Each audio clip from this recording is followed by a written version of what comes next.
Bismillahirrahmanirrahim. Assalamualaikum warahmatullahi wabarakatuh. Perkenalkan, nama saya Naomi Augusta dengan NIM 3411201114 dari kelas DSEC. Di sini saya akan menyampaikan atau mempresentasikan materi mengenai pemrograman web. Lanjut di sini saya akan membahas mengenai konsep dasar web. Konsep dasar web. Di sini ada biasa kita dengar itu www atau World Wide Web. Isinya adalah ruang informasi berupa dokumen atau web research. Maksudnya di sini itu apa sih? Maksudnya web adalah seluruh komponen-komponen yang membentuk sebuah web. Web ini bisa berbentuk web yang tidak banyak tampilan, atau yang kaya akan tampilan, atau bisa disebut dengan kompleks. Lalu di sini ada Uniform Research Locator atau URL. Maksudnya, URL adalah alamat web, di mana tempat yang menyimpan dokumen-dokumen tersebut disebut URL. Lalu ada Internet Sharing dianggap sama dengan www. Maksudnya, tempat mencari informasi dan menyimpan informasi tersebut. Lalu di sini ada web browser. Program yang digunakan untuk melihat hypertext untuk mengambil informasi dapat disebut dokumen atau halaman web. Maksudnya, mengambil hypertext dari web research hingga dapat muncul tampilan yang dapat dibaca oleh pengguna internet. Lalu, yang terakhir ada tugas web browser adalah penerjemah hypertext yang disimpan dalam web research. Lalu di sini ada surfing, atau dalam bahasa Indonesianya itu berselancar.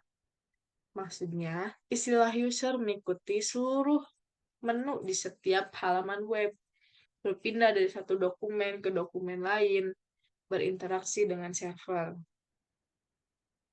Lalu sini ada konsep dasar web secara arsitektur ada 3. Yang pertama ada klien, ada internet, dan server. Saya akan menjelaskan satu-satu. Klien. Klien di sini komputer yang digunakan oleh user. Lalu nyambung ke internet. Internet di sini diwakilkan dengan atau oleh gambar cloud. Mengapa sih diwakilkan oleh gambar cloud? Karena menandakan bahwa jangkauan internet yang luas, di mana di internet ini tempat semuanya berinteraksi. Lalu nyambung ke server, di mana server ini menyimpan sebuah aplikasi web berupa data. Lalu ada gambar di sebelah kanan, yaitu web browser, web server atau application server, lalu ada storage system. Web browser, di mana untuk mengakses webnya, kita sebagai user itu mengakses webnya itu ada di Chrome, Firefox, Safari, dan Internet Explorer. Lalu ada web server atau application server, di mana di sini tuh tempat disimpan dan dijalankannya menggunakan Node, Apache, dan lain-lain. Lalu ada storage system, di mana menyimpan data yang berinteraksi dengan web tersebut. Di situ menggunakan MongoDB atau MySQL. Lalu di sini ada client-side scripting. Bahasa pemrograman yang proses pengolahannya dilakukan di komputer klien atau pengguna. Lalu yang kedua, semua proses di-load secara langsung di masing-masing komputer. Lalu yang terakhir ada JavaScript dapat dilihat langsung menggunakan web browser. Langsung kita ke contoh. Contohnya itu ada HTML atau Hypertext Markup Language, CSS atau Cascading Style Sheet, dan JS serta XML atau Extensible Markup Language. Maksud contohnya itu seperti kita kalau sedang menggunakan browser, kita itu memilih menu inspect. Di situ ada menu inspect kan, di mana ketika kita klik menu inspect itu di dalamnya terdapat atau bisa dilakukan melihat source code. Bahkan source code tersebut dapat di-copy juga. Maksudnya seperti itu. Lalu di sini ada server-side scripting. Kebalikan dari client-side scripting. Pengolahan kode scripting dilakukan di komputer server dan hasil pengolahan dikirimkan ke komputer klien dalam bentuk HTML. Server-side scripting ini tidak dapat dilihat oleh klien dan bersifat dinamis. Lalu di sini ada web developer. Web developer terbagi menjadi dua bagian, yaitu front end dan back end. Di mana front end ini mengerjakan client-side scripting. Mengenai tampilan harus bagus, terus lalu lebih ke UI UX. Biasanya ini front end ini menggunakan HTML, CSS, JavaScript, bahasanya. Lalu back-end developer mengerjakan server-side scripting, bekerja dengan PHP, database, server, dan lain-lain. Menggunakan bahasa PHP, ASP, JavaScript, Python, dan lain-lain. Lalu di sini saya akan menyampaikan materi kedua menggunakan, maksudnya ulangi, di sini saya ingin menyampaikan materi yang kedua yaitu HTML atau Hypertext Markup Language. HTML describe content and defines the structure within web page. Ini tuh biasanya khusus untuk front end. Maksudnya itu sebuah struktur bahasa dalam pemrograman web khusus untuk mendescribe konten dan mendefinisikan struktur dalam halaman web. Biasanya ini digunakan, ulangi maksudnya biasanya tuh dibentuk menggunakan HTML. Lalu yang kedua ada hypertext document on the web are not meant to be consumed in a linear fashion. They designed to be linked to another documents. Maksudnya tuh tidak melulu membahas desain dalam halaman web, tapi juga untuk menyambungkan antar HTML sehingga menjadi satu kesatuan yang utuh. Lalu ini ada cara penulisan HTML yang biasa digunakan atau basic HTML syntax. Di sini itu ada tag HTML terbuka dan harus ada tag HTML tertutup. Di dalam tag HTML ini ada tag head, di mana di dalam tag head pun ada tag title. Tag title, lalu di dalam HTML ada selain head itu ada tag body. Dalam tag body ini ada yang bisa diisi oleh konten, seperti maksudnya hello world ini. Lalu tag title ini untuk judul pada halaman web yang akan tertampil pada nama tab yang di atasnya itu. Pada tag head ini tidak muncul pada halaman web. Pada tag body baru isi dari tag body akan muncul pada halaman web. Seperti pada hello world dengan paragraf, maka akan tertampil pada web di layar tulisan hello world. Lalu di sini ada tagging. Tadi ya sudah dibahas tagging, ada tagging HTML, head, title, dan body atau body. HTML ini menyatakan browser bahwa yang dibaca adalah file HTML. Ada tag head atau deklarasi, title, dokumen, dan file yang berhubungan dengan CSS, dan JavaScript. Lalu ada tag title, di mana tag title ini judul yang ditampilkan pada window browser yang ada di atas itu. Itu namanya window browser. Lalu dalam tag body itu ada isi dokumen HTML. Lalu di sini ada pengenalan tag HTML. Tag HTML selain itu masih ada lagi seperti ganti baris itu menggunakan kurung kurung lancip BR. Saya nyebutnya kurung lancip BR ya.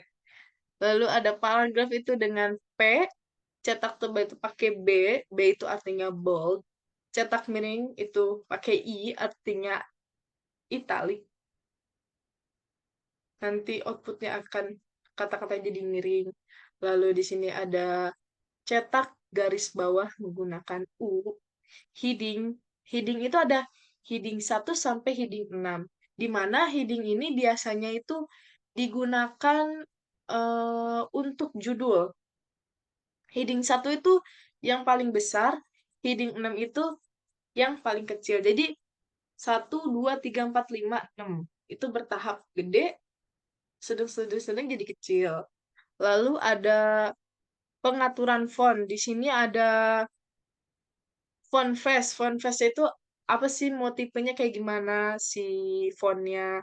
Terus ada color, dia bisa pakai nambahin warna. Terus ada size fontnya berapa, sesuai yang kita inginkan. Lalu ada di dalam itu diisi baru tuh konten. Mau ditulis apa.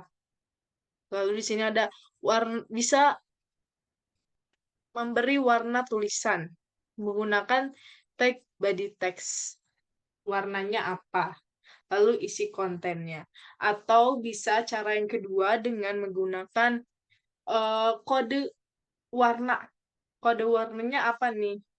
Nah, kita bisa menggunakan itu juga. Lalu di sini ada tag untuk garis. Kita menggunakan HR, align, left, kanan kirinya, size-nya, panjang lebarnya bisa diatur di sini. Lalu ada pengenalan tag HTML. Yang pertama itu ada hyperlink. Hyperlink di sini sintaknya menggunakan ahref sama dengan tanda kutip google.com. Namanya Google. Maksudnya gimana? Kita langsung lihat ke contoh. Di sini ada tulisan klik link ini Google. Nah, Google ini kan berwarna biru. Jadi yang berwarna biru ini ketika kita atau user menggerakkan kursor atau pointer Anda ke kata-kata Google tersebut, maka kita ini akan diarahkan ke alamat yang dituju. Seperti di sini kan alamat yang ditujunya itu google.com. Maka kita atau sebagai user yang menggunakan atau menggerakkan pointer tersebut akan ditujukan ke Google. Lalu di sini ada menyisipkan image menggunakan tag image src. Pada tag image src ini kita dapat memasukkan nama image-nya tuh yang mau dipakai tuh apa. Kita masukkan di image src tersebut. Nanti akan tertampil seperti pada contoh ini. Di sini ada gambar Google dan gambar codingan. Lalu ada yang terakhir ada image button. Akan menampilkan gambar yang dapat diklik atau gambar yang berbentuk button. Jadi ketika gambar itu diklik, itu ada aksinya. Menggunakan input type image, lalu dimasukkan alamat image-nya yang mau pakai tuh yang mana. Tuh.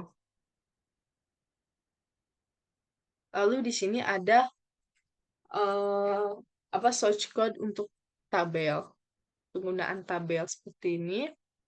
Lalu ada untuk form juga.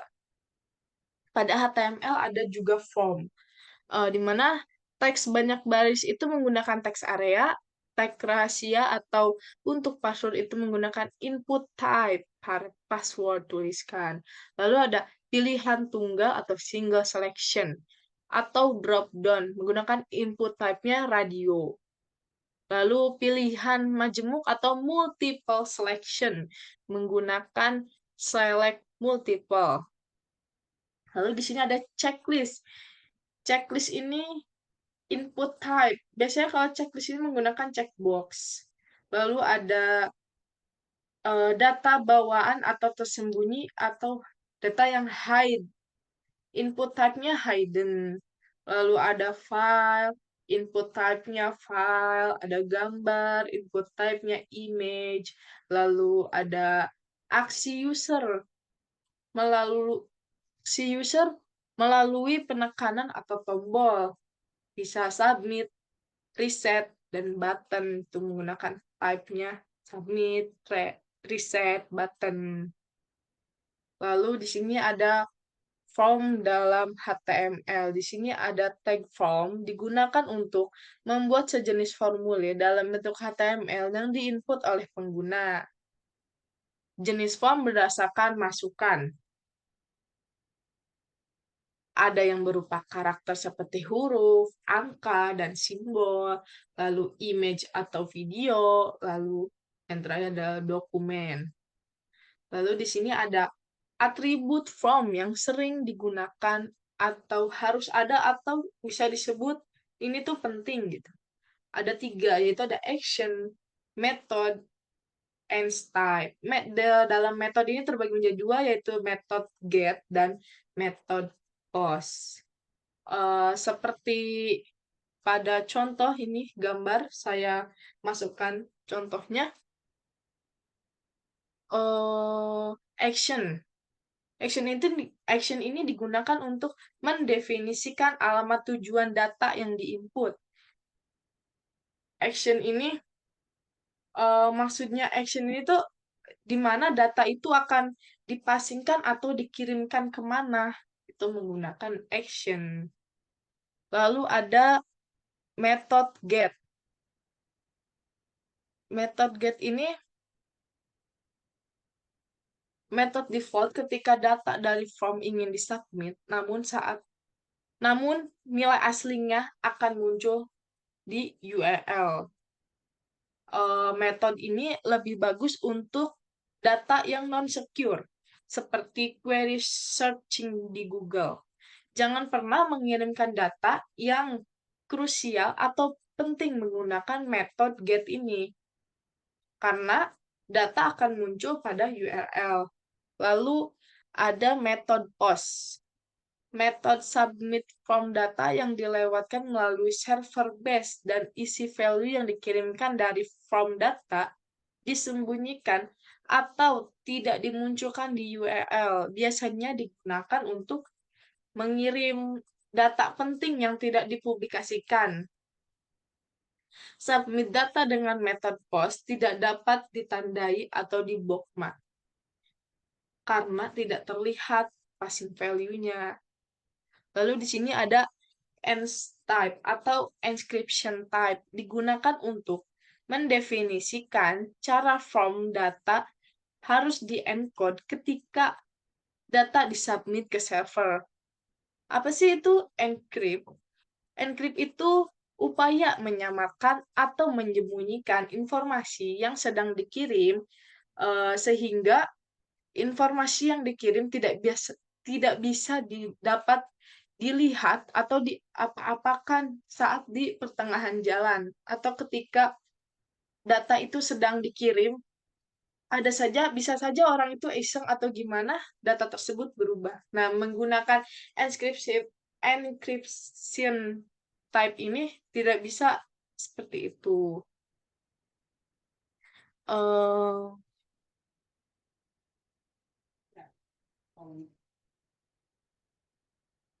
Mungkin pada encryption type ini digunakan pada saat akan submit data berekstensi seperti .jpg dan .pdf. Lalu di sini saya sambung dengan materi CSS atau Cascading Style Sheet. Kegunaannya untuk memisahkan style atau presentation dengan konten atau information. Maksudnya, nantinya akan memisahkan informasi dengan gaya atau style dari sebuah web yang dipisahkan codingannya, bukan tampilannya, tapi codingannya yang dipisahkan. Lalu, lebih jelasnya membedakan mana untuk memasukkan konten web dan memperindah web. CSS style ada 3, yaitu internal, eksternal, dan inline. Internal ini maksudnya di-load setiap kali website di-refresh, dan kekurangannya adalah waktu loading semakin lama. Terus yang kedua ada eksternal, merupakan CSS style yang paling mudah dan tidak menyulitkan. Semuanya dilakukan secara eksternal pada file. CSS styling dilakukan di file terpisah. Lalu, terapkan CSS ke halaman manapun yang Anda inginkan. Sayangnya, CSS style eksternal juga memperlama waktu loading. Terus yang terakhir ada inline.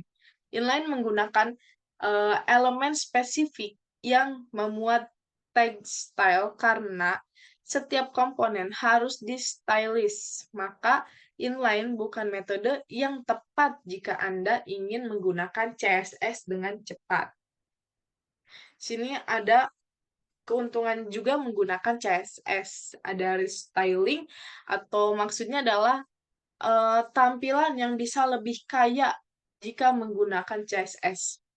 Lalu ada kedua, satu style untuk banyak halaman. Maksudnya tuh kita bisa mendapatkan satu styling tapi bisa berlaku untuk seluruh halaman. Lalu yang ketiga ada memudahkan pembuatan desain di pemeliharaan website. Maksudnya tuh cara untuk memanage source code yang baik dengan cara memisahkan antar codingnya. Lalu di sini ada juga cara penyisipan tag. Yang paling ada inline. Inline tuh langsung di tag HTML-nya menggunakan style atau parameter. Berarti itu menggunakan inline. Lalu embed dalam dokumen HTML tuh ada tag style, lalu codingannya tuh di CSS tersebut didefinisikan di tag head, bisa menggunakan tag link dan tag import. Lalu di sini ada aturan penulisan. Ada spacing, tab, return, sama seperti HTML. Terus lalu komen tuh disisipkannya di antara slice, bintang, lalu kontennya diisi, lalu tutup, bintang slice. Terus ada grouping, terus select row dan decoration. Lalu basic CSS ini ada font, color, dan background, text, dan list.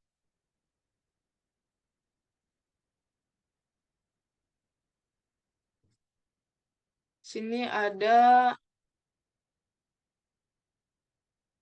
CSS text, ada text color, text align, text transformation, text indirection, text decoration atau overline, line drop, underline.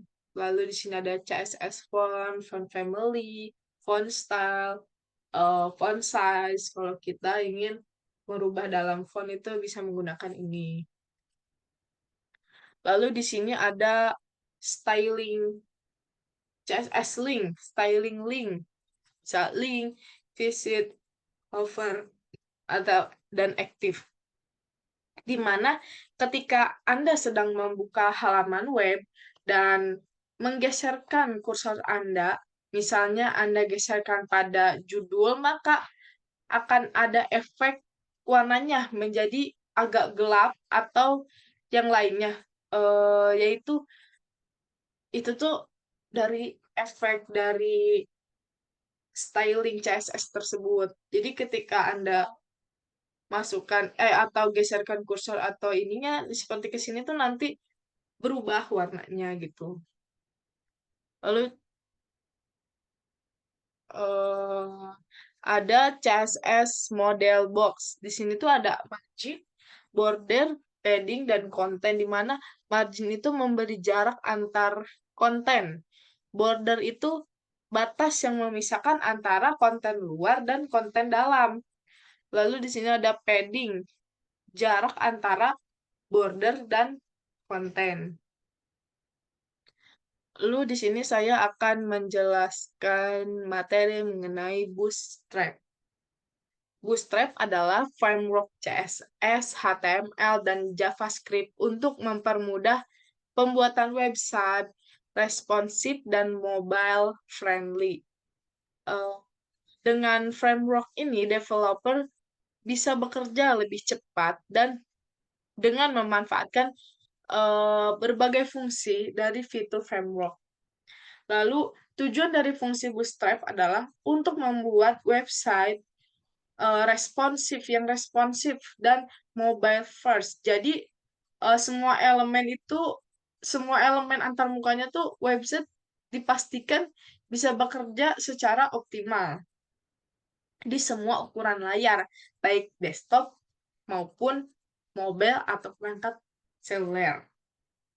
Lalu di sini ada fungsi Bootstrap, itu membuat web ramah seluler. Sudah dikenal sebagai framework mobile first. Anda itu bisa mengendalikan sistem grid untuk membuat website yang bekerja sempurna di perangkat mobile. Lalu yang kedua, menjadikan website lebih interaktif. Fitur custom plugin jQuery memungkinkan Anda untuk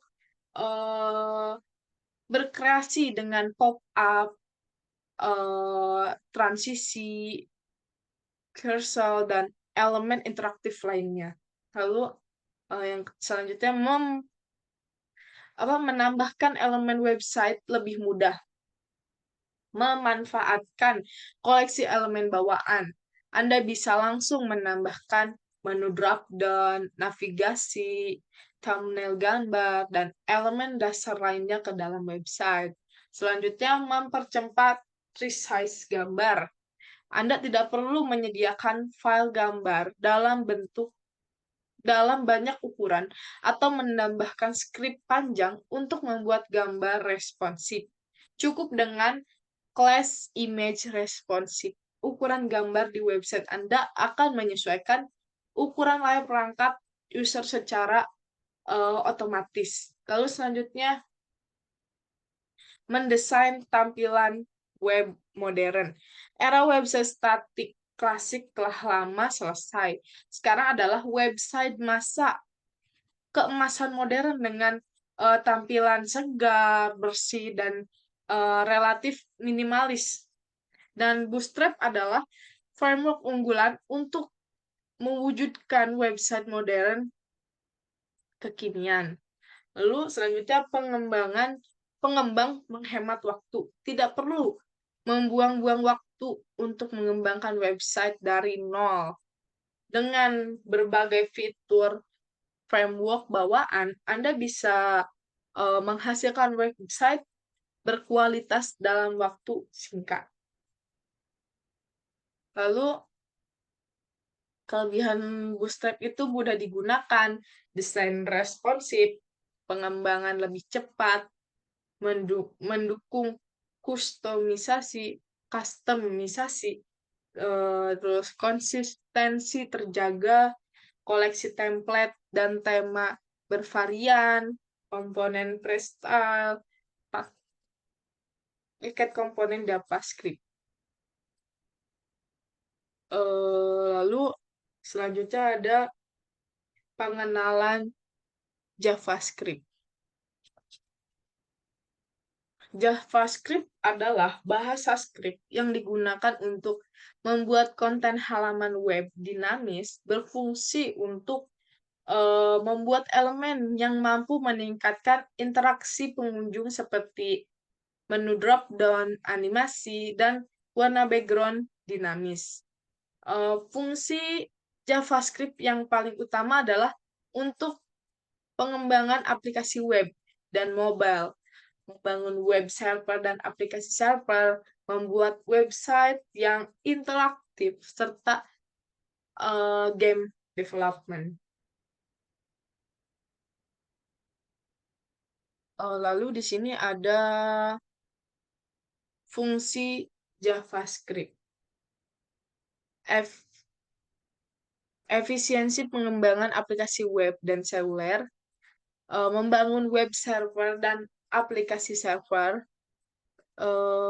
Di sini tuh fungsi JavaScript-nya tuh adalah untuk menciptakan halaman web yang dinamis, seperti untuk menampilkan animasi, mengubah visibilitas teks, dan membuat menu drop-down. Lalu, selain itu, JavaScript memungkinkan Anda mengubah konten dan nilai atribut HTML tanpa harus merefresh halaman web dulu, sebab JavaScript mendukung tipe data seperti string. String itu teks yang ditulis dalam tanda kutip, misalnya hello world, display hello world text, terus lalu ada tipe data number, itu angka-angka, terus boolean yang bertipe datanya tuh logika seperti true or false, lalu ada simbol, objek, dan lain-lain. Lalu yang terakhir memudahkan pengembangan game. JavaScript juga membantu Anda untuk membuat game kalau digunakan dengan HTML5 dan Application Programming Interface atau API seperti WebGL. Lalu perbedaan Java dan JavaScript adalah Java merupakan bahasa pemrograman sebagai JavaScript. Ulangi, maksudnya perbedaan Java dan JavaScript adalah Java merupakan bahasa pemrograman, sedangkan JavaScript merupakan skrip pemrograman kode JavaScript. Ditulis dalam teks dan bisa langsung diinterpretasikan browser, sedangkan Java harus dikompil menjadi bytecode yang bisa dipahami dan dijalankan komputer. Lalu, cara kerja JavaScript pada website. JavaScript di-embed langsung ke halaman web atau direferensikan melalui file.js terpisah. Saat pengunjung membuka halaman web, browser akan menjalankan skrip beserta kode HTML dan CSS untuk membuat halaman fungsional yang disisipkan melalui tab browser. Kemudian skrip di-download dan diproses di perangkat pengunjung. Seperti yang sudah dijelaskan tadi, JavaScript adalah bahasa sisi klien. Jadi tidak seperti bahasa server side di mana server memproses skrip sebelum dikirim ke browser. Saat menemukan blok kode JavaScript, browser web akan memprosesnya dari atas ke bawah karena urutan akan diperhitungkan.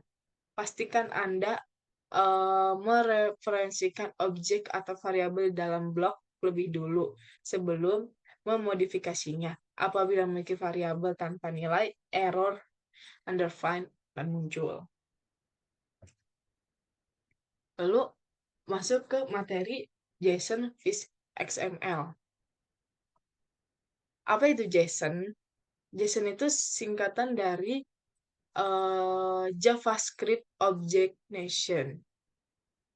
JSON adalah merupakan sebuah format yang digunakan untuk menyimpan, membaca, serta menukar informasi dari web server sehingga dapat dibaca oleh para pengguna. Biasanya file JSON berisikan teks dan file berekstensi .json. JSON ini berbeda dengan XML. JSON juga dapat dibaca oleh manusia. Artinya kita itu sebagai manusia dapat membuka file dan melihat apa yang ada di dalamnya tanpa menjalankannya melalui parser. Lalu, apa itu XML? XML adalah salah satu alasan XML adalah standar terbuka untuk penyimpanan dan pertukaran data. Lalu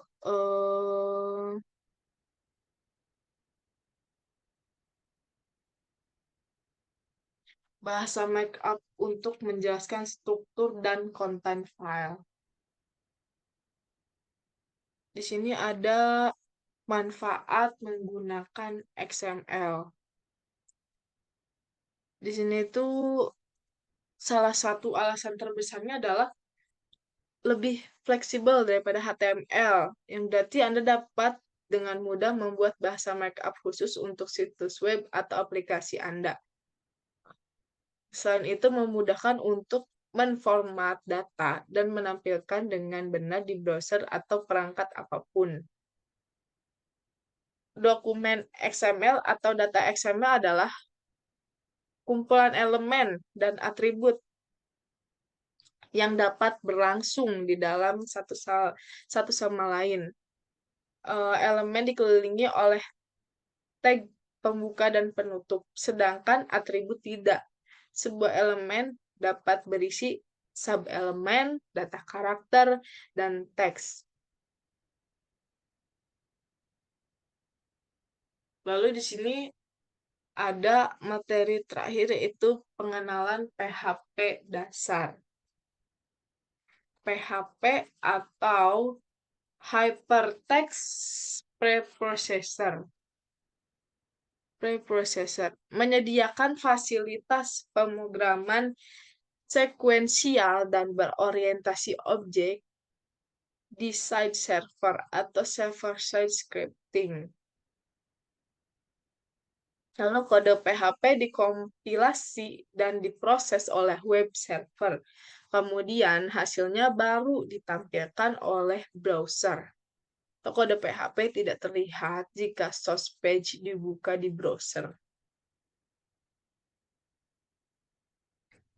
Lalu di sini ada deploy aplikasi di Exam.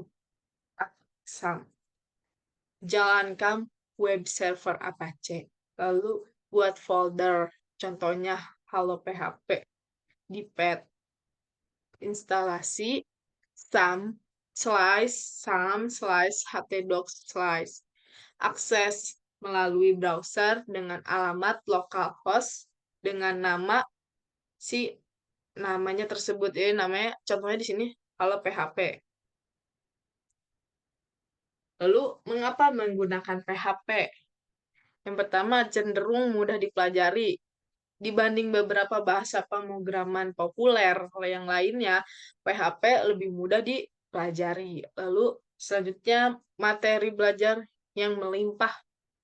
Umur PHP yang cukup tua menyebabkan banyak sekali dokumentasi, panduan, dan komunitas aktif bertebaran di jagat maya. Jadi tak perlu takut jika kalian mengalami kesulitan atau kesusahan.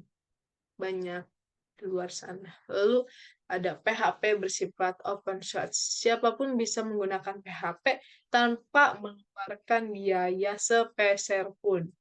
Lalu ada kecepatannya tinggi.